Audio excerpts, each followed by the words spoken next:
Killer Quentin and Bloody Mick went fishing out west for cod. They took Reshi along as their spiritual guide. He was known as the Jam Tin God. The trek had been planned for 6 long months and all was now in order. They were ready to go to the great beyond, just north of the Queensland border. With 1,000 yabbies, 600 carp and a mile or more of worms, they had the bait to lure the fish and meet them on equal terms. For the cod that come from the great beyond near the Never Go Dry Lagoon are the hardest cod in the world to catch. They don't waltz to the fisherman's tune. Well, the 4-wheel drive was sardine packed, the trailer stacked 10 foot high, with boats and tackle and food and grog. The boys weren't going to go dry. They got to the river at the crack of dawn, an eerie mist on the water. The Jam Tin God stood up and proclaimed, "Bringeth the lamb to the slaughter." They set their lines, they made their camp, then Killer opened a beer. He drank a toast to a healthy catch and said, "Tell the cod we're here."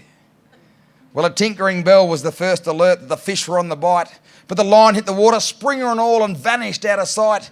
10 more went as a frenzy began. There was little the boys could do. There was just no chance of grabbing the lines or their hands would be cut in two.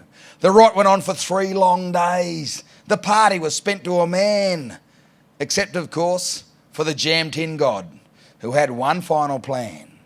So they hooked the carcass of a fly-blown ewe to the anchor from one of the boats. The sheep had been dead for a good 2 weeks and stank like 1,000 goats.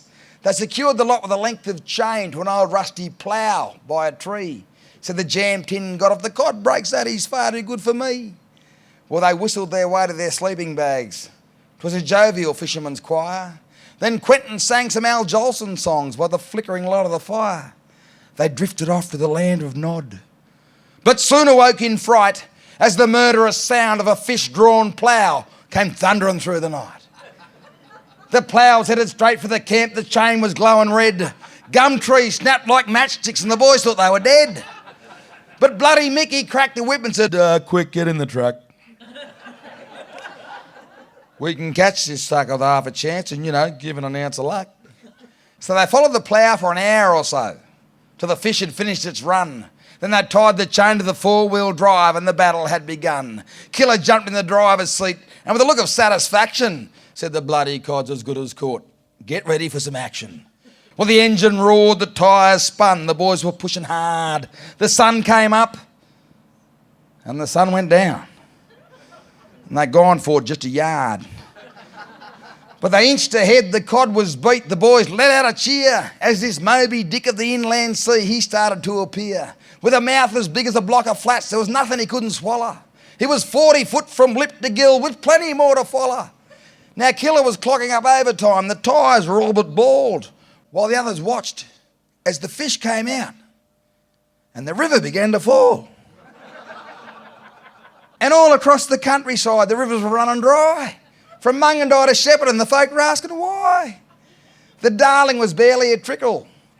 The Murray ran hardly a drop. Till the PM flew in from Canberra and he begged the boys to stop. See, drought had hit the country bad and they'd finally found the cause. So the boys cut loose that super cod to national applause. The river levels rose again, the tragedy averted. The fishing party headed home a trifle disconcerted.